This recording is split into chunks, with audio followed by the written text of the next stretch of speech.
ሴት ልጅ መንጃ ፈቃድ መማር ትችላለች ወይ ብታብራሩልን ከቁርአንና ከሐዲስ ማስረጃም ቢነገረን የሚል። እኔ የምተዳደረው ጫት በመነገድ ነው እና ከትርፉ ብር ላይ ዘካ ለማውጣት ይፈቀድልኛል ወይ? አንዳንድ ሼህ ጫትን ሐራም ነው ይላሉ፣ አንዳንዶች ከርሃ ነው ይላሉ። ለዘካ ሰደቃ ይሆንልኛል ወይ የሚል። ጨው ማዋስ ይቻላል ወይስ መበደር ነው የሚባለው? ወከዳልክ አገር ቤት እናቶች ቅቤ የተነጠረ እንግዳ አለብኝ ብለው 10 ሲኒ ወይም ከዛ በላይ ይበደሩና በሌላ ቀን ገዝተው አጥርተው ወይም አንጥረው ይመልሳሉ። ይህ ድርጊት ሪባ አይሆንም ወይ የሚል ጥያቄ ነው።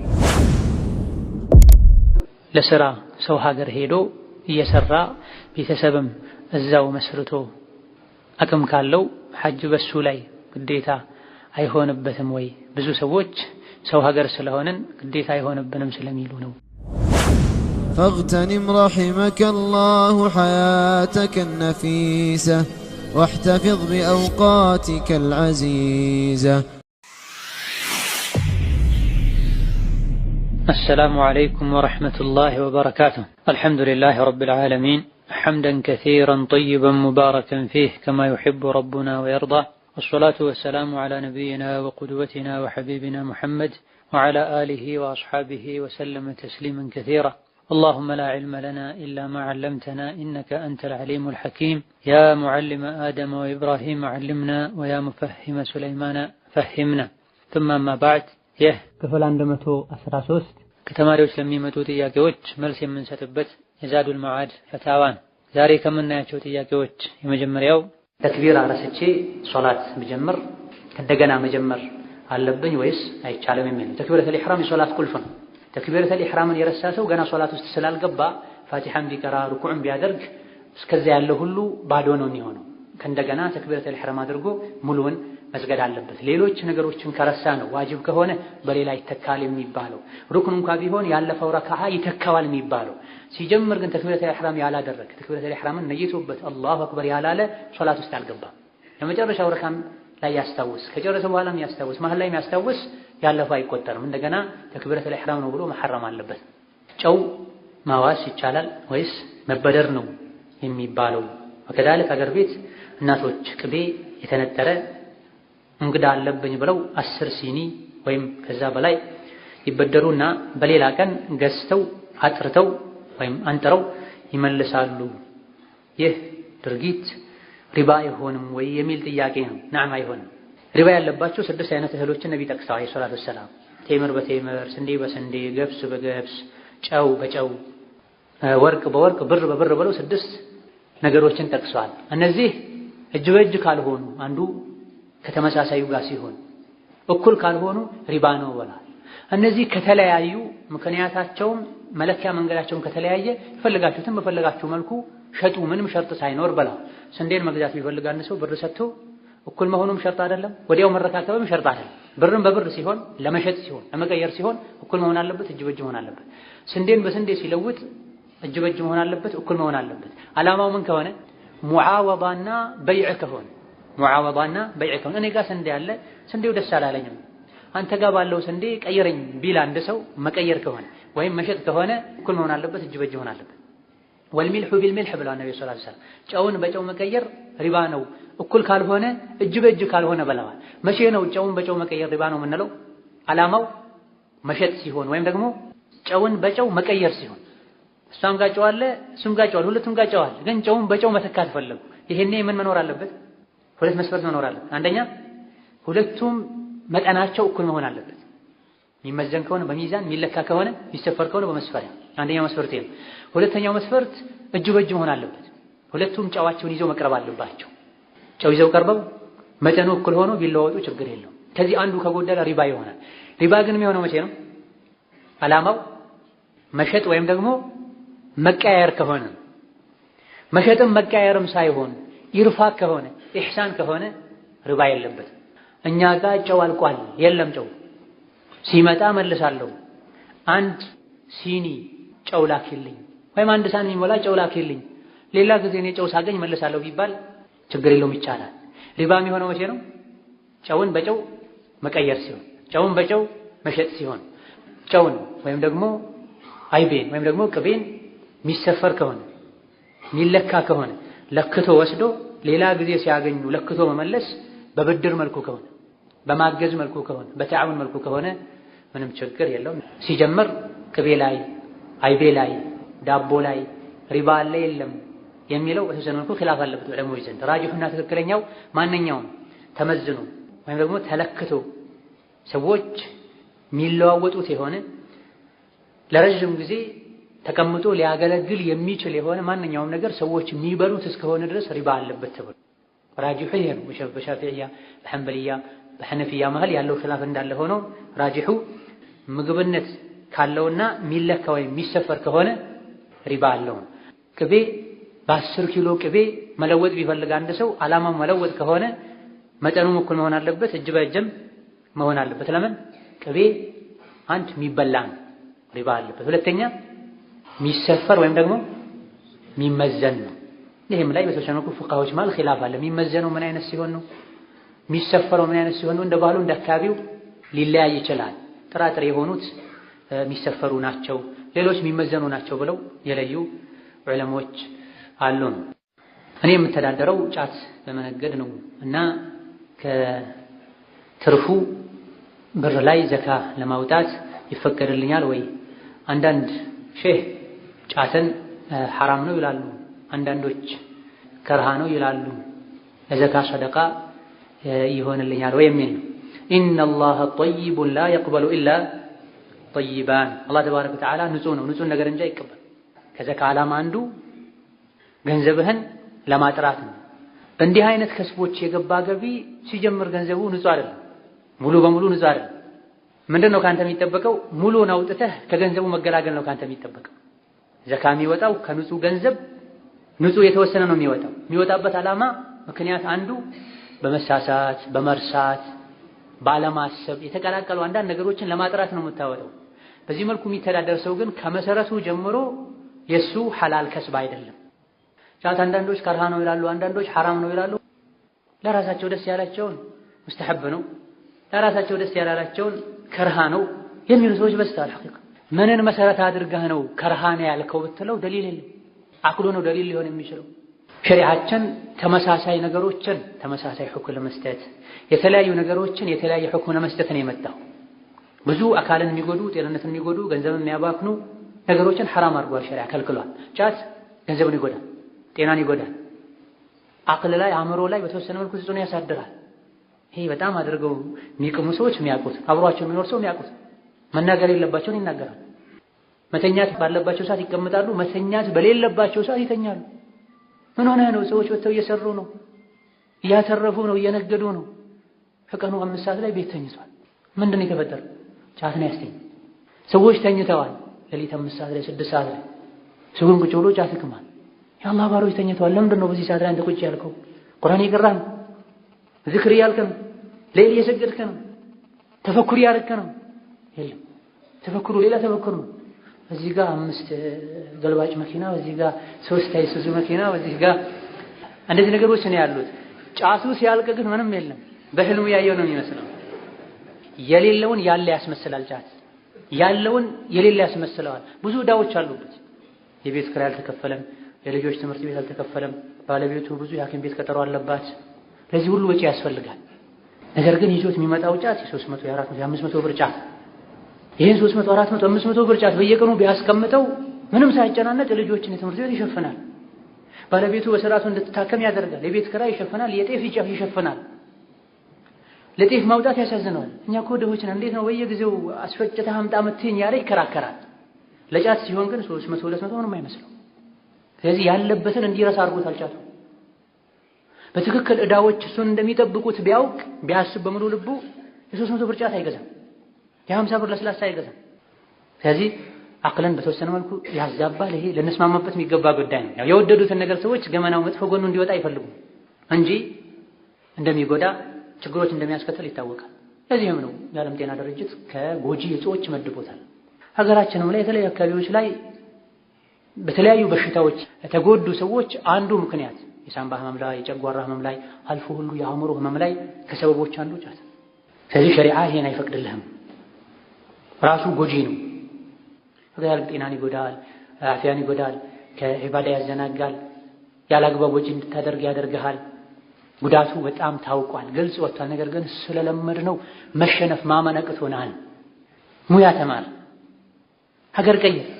በዚህ መልኩ ያደማላል። ስጋራን በዚህ ያቆማል። ባዕድ ሱሶች ናቸው። ጥቅሙ ምንድነው? ወዴት ነው የሚወስድ? ትንሽ ወደ ዲን ቀረብ ያሉ ሰዎች የዱዓ መሳሪያ ነው የሚሉት። ይሄ ረሱል ላይ መዋሸት፣ ዲን ላይ መዋሸት። የዱዓ መሳሪያ አኺር ላይ ዱዓ ማድረግ ነው፣ ነብይ ነግረውናል። የዱዓ መሳሪያ ጾመኛ ሆኖ ሲያፈጥሩ ዱዓ ማድረግ ነው፣ ነብይ ነግረውናል። የዱዓ መሳሪያ መንገደኛ ሆኖ ዱዓ ማድረግ ነው፣ ነብይ ነግረውናል። የዱዓ መሳሪያ ወላጆችን ዱዓ ማስደረግ ነው፣ ሷሊህ የሆኑ ሰዎችን ዱዓ ማስደረግ ነው። የትኛው የቁርአን አንቀጽ ላይ፣ የትኛው ሷሂህ ሐዲስ ላይ፣ የትኛው ታዋቂ ኢማም ንግግር ላይ ጫት ዱዓ መሳሪያ ይተባል? ነብይ ለማን ተጠቀሙት? የዱዓ መሳሪያ ግን ወይስ ከነብይ በላይ እናውቃለን? አለይከ ቢሰለፊከ አልአወል ሱሐቦች ታቢዒዎች በነበሩበት ሂድ። ዘካ ከዚህ ይወጣል ወይ አይወጣም? ሲጀምር ይሄን እንደ ንብረት ማፍራት እንደ ንብረት መያዝ አልተፈቀደልህም በሸሪዓው። ካንተ የሚጠበቀው በዚህ ያፈራው ንብረት ካለ ሙሉውን አውጥተህ ለአቅመ ደካማ መስጠት ነው። በመገላገል ንያው በመገላገል ንያ ማለት ነው። የሚኖርበት ሀገር ፀሐይ ቶሎ የማትጠልቅ ማለትም ቀኑ ረጅም የሆነበት ሀገር እስከ 16 ሰዓት የሚረዝም ወደ ሀገር ቤት ገብተው መጾም ይፈልጋሉ። ያለምንም ምክንያት መጥተው የሚጾሙ ሰዎች እንዴት ይታያል? ባያደርጉ የተሻለ ነው። 16 ሰዓት 15 ሰዓት ቀላል ነው ካሰቡበት። የጾሙን አጅር ካወቁት አጅር የሚሰጠው በድካም ልክ ነው። ድካሙ ራሱ ባይፈለግም አላህ ባዘዘን መልኩ አንድን ዒባዳ ስናደርግ ከደከመን በድካማችን ልክ አጅር እናገኛለንና እዛው ታግሰው መጾሙ ችግር የለው። ይሄን ማድረግ ካልቻሉ ያለመደ ሰው፣ ደካማ የሆነ ሰው፣ በተፈጥሮ በሽታ ያለበት ሰው ሊከብደው ስለሚችል ወደ ትውልድ ሀገሩ በዛው እረፍትም ቤተሰብ መዘየርም ብሎ እዛ ገብቶ ቢጾም ችግር የለው። የሚከለከለው ሙሉ በሙሉ ሸሽቶ አለመጾምና ማፍጠሩ ነው። ሌላው ጥያቄ የወር አበባ ላይ ያለች ሴት ጠርታ ነገር ግን ሳትታጠብ ከባሏ ጋር ግንኙነት ብታደርግና የሐይድና የጀናባን ትጥበት በአንድ ጊዜ ብታደርግ ትችላለች ወይ? ጅምሁር العلماء አብዛኞቹ ዑለሞች በል ኢትፋቅ ደረጃ ስምምነት ደረጃ የተደረሰ አቋም ያለበት ሴት ልጅ ከሐይድ ከጠራች መታጠብ አለባት። ሳትታጠብ ግንኙነት ማድረግ አይቻልም። የዚህም ደሊሉ فاعتزلوا النساء في المحيض حتى يطهرن ሴቶች ሐይድ ላይ ሲሆኑ ከግንኙነት ራቋቸው حتى يطهرن ከሐይዱ ደም እስኪጠሩ ድረስ አለ። فإذا تطهرن የፊተኛው يطهرن ነው፣ ሐይዱ እስኪቆም ነው። فإذا تطهرن ሐይዱ ቆሞ يطهرن ከዛም ሲታጠቡ የተጠሐርና فأتوهن من حيث أمركم الله በፈቀደላችሁ መልኩ ሚስቶቻችሁን ተገናኙ ብሏል።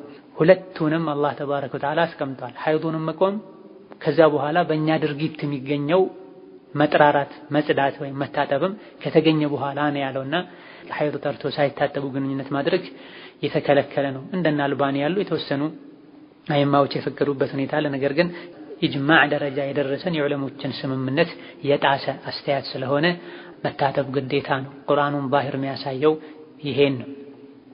አንዲት ሴት ከወለደች በኋላ እስከ 40 ቀን ያለው እንዲሁም ጥንዶች ተጋብተው እስከ 40 ቀን ባለው ጊዜያት ውስጥ ዱዓቸው ሙስተጃብ ነው በማለት አብዛኛው ሰው ዱዓ አድርጉልኝ ሲል ይስተዋላል። ይህ ከሸሪዓ አንፃር እንዴት ይታያል? የለም ሶሒህ ሐዲስ ላይ ዱዓ ሙስተጃብ የሚሆንባቸው ወቅቶች ሲዘረዘሩ ሴት ልጅ የወለደችባቸው የመጀመሪያ 40 ቀኖች እንደዚሁ ያገባችባቸው 40 ቀኖች ዱዓ ሙስተጃብ ይሆንባቸዋል የሚል የሚታወቅ ሐዲስ የለም። ዲን በደሊል ነው። ቁል ሃቱ ቡርሃነኩም ይባላል። እንዲህ አይነት ነገር የሚፈጥር የሚያስፋፋ ሰው እንደሚታወቀው ዱዓ ዒባዳ ነው። በሁሉም ወቅት ነው ዱዓ የተደነገገው። ከአንድ ወቅት ከአንድ ሁኔታ ጋር ማስተሳሰርና ማያያዝ በዚህ ወቅት ይበልጥ ዱዓ ተሰሚነት አለው መቅቡል ይሆናል ማለት ደሊል ያስፈልገዋል። ደሊል ካላቀረቡ ድርጊቱ ቢድዓ ይባላል። ጁሙዓ አብዛኛው ሰው ጁሙዓ ሙባረክ በማለት የእንኳን አደረሳችሁ መልእክት ይለዋወጣል። ይሄስ ከዲን አንፃር እንዴት ይታያል? ነብዩ ሰለላሁ ዐለይሂ ወሰለም ስለ ጁሙዓ ብዙ ብለዋል። ስለ ሱረቱል ካህፍ መቅራት ተናግረዋል። ስለ ሶላት ዐለ ነቢ ተናግረዋል። ሱሐቦችን በጁምዓ ዙሪያ በዝርዝር የነቢን የኹጥባ ሁኔታ የሶላት ሁኔታ አህዋላቸውን ዘርዝረዋል። ሱሐባ ወይም ነቢ ወይም ታቢዒ ጁምዓ ሙባረክ ይሉ ነበር አልተባለም። ጁምዓ ሙባረክ ማለት ዱዓ ነው። የተባረከ ጁምዓ ይሆንላችሁ ነው። ቀደም ሲል እንደጠቀስነው አንድን ዱዓ ከሆነ ወቅት ጋር ለማስተሳሰር ለማያያዝ ደሊል ያስፈልጋል። ምን ችግር አለው ነው ሰዎች የሚሉት? ችግር አለው። የቢድዓ ችግር አለ። እንደ ቢድዓ ትልቅ ችግር የለም። ቢድዓ የኩፍር መንገድ ነው ተብሎ በኒ እስራኤሎች፣ አይሁዶች፣ ክርስቲያኖች ዲናቸው የጠፋው በቢድዓ ምክንያት ነው። ምን ችግር አለው እያሉ አልፎ አልፎ ድንገት የሆነን ሰው አገኝተነው ጁምዓ ሙባረካ የውም ሙባረክ ብንለው ችግር የለውም። አልፎ አልፎ ከሆነ ሙዋዘባው ነው የሚከለከለው። አማ በቋሚነት በየሳምንቱ ጁምዓ እየጠበቁ ጁምዓ ሙባረክ ያሉ መላክ ደሊል የለውም። ኸይር ሁሉ ያለው ቀደምቶችን በመከተል ነው። ሸር ሁሉ ያለው አዳዲስ የመጡ ነገሮችን በመከተል ነው።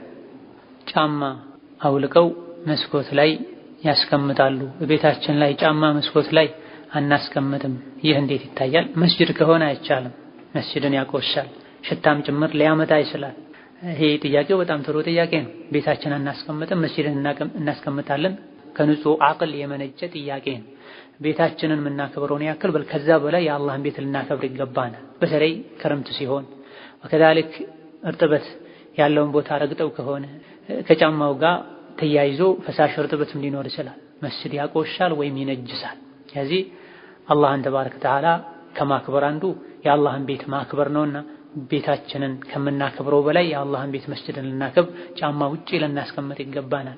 ለማስገባት ከተገደድንም በፌስታል በመሰል ነገር ልናደርግ ይገባናል። ወከዛልክ ተመራችሁ ስትወጡ በመስጂድ ውስጥ የተለያዩ የተጠቀማቸው ሶፍቶች መሰል ነገሮች መስጂድ የሚጣሉበት ሁኔታ አለ። ጓንታቸውን ጥለው የሚሄዱ ሰዎች አሉ። ልጆቻቸው አንዳንድ ንጽህና የጎደለውን ተግባር የሚያደርጉበት ሁኔታ አለና መስጂድን መማሪያ ስፍራ ንጽህናውን በጋራ ልንጠቀም ይገባናል። ወልጄ የረመዳን ቀባ ያለብኝ 3ኛ ረመዳን መጣብኝ። ቀባውን ሳልከፍል ምንም ሳያመኝ እንዴት ይታያል? ምን ማድረግ አለብኝ? የሚል ይሄ በየጊዜው የሚደጋገም ጥያቄ ነው። መቼ እንደምንሞት አናውቅም።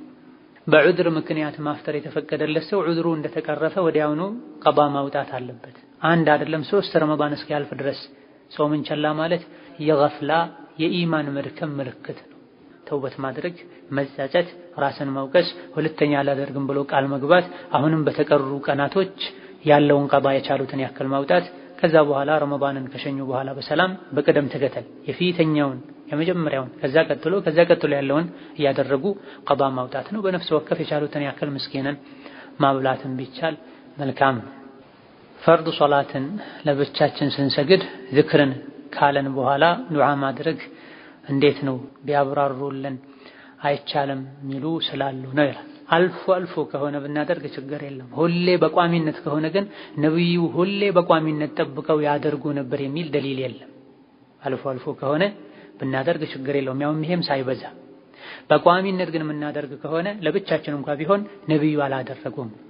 ነብዩ ሰለላሁ ዐለይሂ ወሰለም ሀገር ላይ፣ መንገድ ላይ፣ መስጂድ ውስጥ፣ ሜዳ ላይ ለጂሃድ ለተለያዩ ጉዞዎች ሲሄዱ ሰግደው ታይተዋል። ከፈርዱ ሶላት በኋላ ዝክር ጨርሰው ዱዓ አደረጉ የሚል የለም። እንደው ዱዓ የሚባለው ዝክሩ ራሱ ነው። اللهم انت السلام منك السلام ዱዓ ነው። استغفر الله ዱዓ ነው። رب قني عذابك يوم تبعث عبادك ዱዓ ነው። اللهم اعني على ذكرك وشكرك وحسن عبادتك ዱዓ ነው። የግድ እጅ ማንሳት የለብንም ሁሌ ዱዓ ሲደረግ።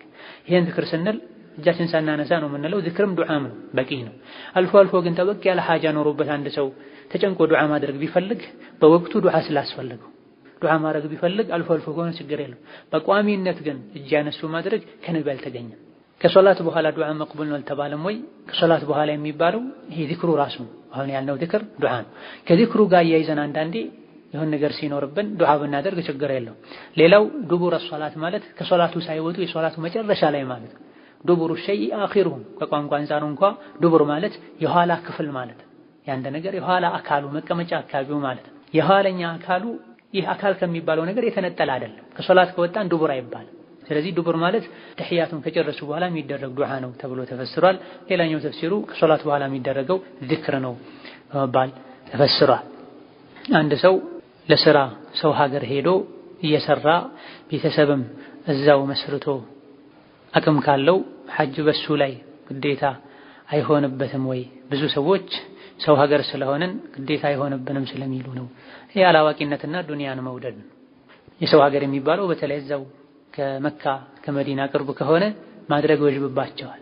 የሰው ሀገር ነኝ ብለው ወደ ሀገራቸው መመላለስ አያቆሙ። በተለያየ አጋጣሚ ወደ ራሳቸው ሀገር ይመለሳሉና በቂ አቅም ካላቸው ግዴታ ይሆንባቸዋል። ቅርብ ከሆኑ በተለይ ይበልጥ ግዴታ ይሆንባቸዋል። ሴት ልጅ መንጃ ፈቃድ መማር ትችላለች ወይ ብታብራሩልን ከቁርአንና ከሐዲስ ማስረጃም ቢነገረን የሚል ነው። ቁርአንና ሐዲስ ላይ መንጃ ፈቃድ የሚባል ነገር አይታወቅም ነው። ከዛልክ ሴት ልጅ ትንዳ የሚል ነገርም የለም። ወላከን በጥቅሉ ሴትን የሚመለከቱ የተቀመጡ ህግጋት አሉ። ከነዚያ ህግጋት አንዱ ሴት ልጅ ቤት መቀመጥ አለባት። ሴት ልጅ ከወንድ መቀላቀል የለባትም። ሴት ልጅ እሷን የሚፈትን ሌሎችን የሚፈትን ነገር ማድረግ የለባትም የሚሉ ጥቅል መረጃዎች አሉ። ወቀርነ ፊ ቡዩቲኩን የሚል ቤታችሁ እርጉ የሚል። መንጃ ፈቃድ መማር መጨረሻ ላይ መኪና መንዳትን ያስከትላል። መኪና መንዳት ደግሞ ቤት ከመርጋት ጋር ይጻረራል እያልን በዚህ መልኩ ማስተሳሰር እንችላለን። ወላከን ከቁርአን መኪና ይነዳ ሴት ልጅ መንጃ ፈቃድ ትማር አትማር አይባል። በጥቅሉ ይሄን ነገር በምናይበት ጊዜ ሴት ልጅ መኪና መንዳት ትችላለች አትችልም ባለንበት ወቅት ትንሽ ኺላፍ ያለበት ጉዳይ ነው። ቀደም ሲል ብዙም ኺላፍ አልነበረበትም። አብዛኞቹ ዑለሞች አይቻልም የሚል አቋም ነበር ያላቸው። ባለንበት ጊዜ ይህ አንድ የሴቶችን ሁኔታ አሳሳቢ ያደረገ ያለ ጉዳይ ነው። ሒጃባቸውን በአግባቡ ሳያደርጉ ከዛልክ የቤታቸውን ሐቅ ሳይጠብቁ ዲናቸውን ሳይማሩ በቂ ምክንያትም ሳይኖራቸው መኪና እየገዙ እያስገዙ አልፎ ሁሉ እየተከራዩ ገና ሊያገባቸው የሚመጣን ወንድ መኪና ካልገዛህልኝ ያሉ ፊትና የተፈጠረበት ሁኔታ አለ። መኪና ለመንዳት መስፈርት የተደረገውን መንጃ ፈቃድ ሲያወጡም ሙስሊም ሴት ካፍር ጋር ጋቢና ቁጭ ብላ ወደፊት ወደ ኋላ ወደ ግራ ወደ ቀኝ ያለ እየተጫወተ እየቀለደ አልፎ ተርፎ ሁሉ ሌላ ቆሻሻ ተግባር ውስጥ የወደቁ መንጃ ፈቃድ ይዘው የቀልብ በሽታን ተሸክመው ክብራቸውን አጥተው የሚመለሱበት ሁኔታ አለ። አሰልጣኞች ወንዶች ናቸው። መኪና ውስጥ በር ዘግቶ መቀመጥ ቤት ውስጥ ክፍል ዘግቶ እንደመቀመጥ ነው። ሴት ልጅ ከወንድ ጋር ለብቻቸው መኪና ዘግተው ከተቀመጡ ከተጓዙ አንድ ክፍል ዘግቶ እንደመቀመጥ ነው። ወይም በሌላ አገላለጽ ኸልዋን ማ ኸላ ረጁሉን ቢምራአትን ኢላ ካነ ሸይጣኑ ሳሊተሁማ ብሏል። አንድ ወንድ ከአንድ ሴት ተነጥለው አይቀመጡም ሶስተኛው ሸይጣን ቢሆን እንጂ ብሏል። ሸይጣን ባለበት ስንትና ስንት ሙሲባ ፊትና እንደሚመጣ በግልጽ የሚታወቅ ነገር። መኪና ውስጥ በር ዘግቶ ወንድና ሴት ለብቻቸው መቀመጥ ይሄ ሐዲስ ውስጥ ይገባል ብለዋል የዘመናችን ሊቃውንቶች። እዛ አሰልጣኝ ወንድ በሚሆኑበት ሁኔታ ላይ በተደጋጋሚ ለወር ለሁለት ወር በየቀኑ ወይም በየሶስት ቀኑ የተገናኙ የተናገረች ያጠፋች ያረማት አቅጣጫ እያሳያት ፊትና አይከሰትም ማለት በጣም ከባድ። ሁሌ ይከሰታል ማለት አይደል። ፊትና የመከሰቱ ዕድል እጅግ በጣም ሰፊ ነው። በዚህ ላይ ደግሞ ሒጃብ በአግባቡ ማታደርግ ከሆነ ተኳኩላ ተውባ ሽቶ ተቀባብታ የምትወጣ ከሆነ ፊትናው የማይቀር ይሆናል። ፊትና ማለት የግድ ዚና ብቻ ማለት አይደለም። እኽትል ከሪማ ፊትና ማለት ዚና ብቻ አይደለም። አይን ፊትና ላይ ይወድቃል። የአይን ዝሙት አለ ነብይ እንደተናገሩት፣ የጆሮ ዝሙት አለ፣ የምላስ ዝሙት አለ፣ የእጅ የእግር ዝሙት አለ። ከዚህ አንዱ መከሰቱ አይቀርም። የቀልብ ዝሙት አለ ከሁሉም በላይ። ስለዚህ እህቴ ሆይ አላህን ፈሪ፣ ለዲንሽ ጥንቃቄ አድርጊ። እንደዚህ አይነት ነገር ውስጥ መግባቱ አስፈላጊ አይደለም። ብዙ ፊትናዎችን ያመጣ ነው። ያለ በቂ ምክንያት ከቤት መውጣትን ያመጣ ነው። ከባል ጋር እያጋጨ ነው። እንደዚህ አይነት ፊትናን የሚያመጣ ነገር ስለሆነ አስፈላጊ አይደለም። ሶላተል ለይል ይሁን ዊትር ቁርአን ይዞ መቅራት ይቻላልን? ዊትርን በአንድ ተሸሁድ ማጠናቀቅ የተባለው ይብራራልኝ ባረከላሁ ፊክ የሚል ነው። ተሐጁድም ይሁን ተራዊህ ሐፊዝ ያልሆነ ሰው ቁርአን ይዞ ሞባይል ይዞ መቅራት ይችላል። ነገር ግን ሞባይል ሲሆን እንዳይረብሸው ጥንቃቄ ማድረግ አለበት። ዊትርን በአንድ ተሸሁድ ማጠናቀቅ ማለት 8 ከሰገዱ በኋላ 3 ረካ ሰግዳለሁ ብሎ አስቦ የመጀመሪያው ላይ ፋቲሃ ከዛ ሰቢህ እስመ ረቢከል አዕላ ሩኩዕ ተጠናቆ ስጁድ በኋላ ተነስቶ ፋቲሃን መቅራት ቁል ያ አዩሀል ካፊሩን ሩኩዕ ስጁድ ከዛ በኋላ እንደገና ተነስቶ ቁጭ ሳይሉ ሶስተኛው ላይ ለተህያቱ ሳይቀመጡ ወደ 3 ብድግ ብሎ ተነስቶ ፋቲሃ ቁል ሁወላሁ አሐድ ከዛ በኋላ ከሩኩዕ በፊት ከፈለጉ በፊት ከኋላ ከፈለጉ ከኋላ ቁኑት አድርጎ ሩኩዕ ስጁድ አድርጎ ተህያቱ ቀርቶ ማሰናበት ማለት ነው። አንድ ተሸሁድ የሚባለው ይሄ ነው። አንዳንዴ 8 ሰግደው ከዛ በኋላ 2 አጠር ያሉ ሰግደው 10 አድርገውት ከዛ በኋላ አንድ ነጠላ ቁጥር በአንድ ተህያቱ በአንድ ሩኩዕ በሁለት ስጁድ መስገድ ይቻላል። ወላሁ ተዓላ አዕላ ወአዕለም። ሌላው አላህና መልእክተኛው እንዲሁም ሱሐቢዩ ስለሳቁበት ሐዲስ ሲናገሩ ሰለፎች ስቀው ስላስተላለፉት ስቀን አናስተላልፍም ብለው ነበረ። መልእክተኛው ከሳቁ ለምን አንስቅም? የተረዳችሁት በትክክል አይደለም። በርካታ ሐዲሶች ላይ ሙሰልሰል የሚባሉ አሉ። ከሆነ ንግግር ጋር ከሆነ ሁኔታ ጋር ተያይዘው የተላለፉ ማለት ነው። ነብዩ ሰለላሁ ዐለይሂ ወሰለም ሙዓዝን እኔ ወድሃለሁ ከሶላት በኋላ አላሁመ አዕኒ ዐላ ዚክሪከ ወሹክሪከ ማለትን አትርሳሉት እስከ መጨረሻው። ሙዓዝ ለተማሪያቸው ይሄን አሉ። የሙዓዝ ተማሪ ለተማሪያቸው ይሄን አሉ። ያ ተማሪ ለተማሪያቸው አሉ። እስካለንበት ጊዜ ድረስ የኛ መሻይኾችም ለኛ አሉ። እኔም ለእናንተ ብያቸዋለሁ ከሶላት በኋላ ይሄን ማለት አትርሱ። እንደዚህ ተብለው በሰንሰለት ተያይዞ የተላለፉ አሉ። እነዚህም በዚህ መልኩ እናስተላልፋለን። ሳቁ የሚለው ግን በዚህ መልኩ እስከኛ ድረስ ተያይዞ አላለፈም። አላህ ሳቀ አሉ። ነቢ ለዛ ሳቁ። አብዱላህ ብን መስዑድ ሳቁ። ከዛ በኋላ ቆመ። አብዱላህ ብን መስዑድ ስቀው ለተማሪያቸው ቢነግሩት፣ ተማሪው ስቆ ለቀጣዩ ቢያስተላልፍ፣ ቀጣዩ ለቀጣዩ ያስተላልፈ፣ እኛም ጋር በሰንሰለት በሰነድ ሙሰልሰል ሆኖ የተሳቀ ቢተላለፍ እናስተላልፍ ነበር። እንደ ሌሎች ተያይዘው ከሁኔታ ጋር በሙሰልሰል እንደተላለፉት ተላልፎ ተያይዞ እስከኛ ስላልተላለፈ እዚህ ጋር እኛም ስቀን እናስተላልፈውም ያልነው በዚህ መልኩ ነው። ሙሰልሰል ውስጥ አይገባም ለማለት ነው እንጂ በጥቅሉ አንድ ሰው ይህን ሲሰማ ቢስቅ ምንም ችግር የለውም። ከሒጃብ በላይ ቦርሳ መያዝ ይቻላል ወይ? አንዳንዴ በቦርሳው አማካኝነት ማንነት ይታወቃል የሚል የሚንጠለጠሉ ቦርሳዎች ፊልጋልብ አብዛኞቹ ቦርሳዎች እንደ ጌጥ ነው የሚታዩት። ከጀልባብ ስር ነው መሆን ያለባቸው። ከሒጃብ ላይ ቦርሳ መንጠልጠል የለበትም። ሌላው እርድ የሚወጅብባቸው ቂራንና ተመቱዕ ያደረጉ ሰዎች ናቸውን? ከሆነስ ልዩነቱ ምንድነው? ረሱል ሰለላሁ ዐለይሂ ወሰለም የሚታረድ ይዤ ባልመጣ ኖሮ እፈታ ነበር ማለት እንዴት ነው የሚል። ቂራንና ተመቱዕ ሁለቱም ላይ እርድ ይወጅብባቸዋል። ሁለቱም ደሙ ሹክራን ናቸው። የቂራንና ተመቱዕ ልዩነቱ ምንድነው? ከእርድ ከመወጀብ አንፃር ምንም ልዩነት የለውም። ሁለቱም ላይ እርድ ይወጅባል።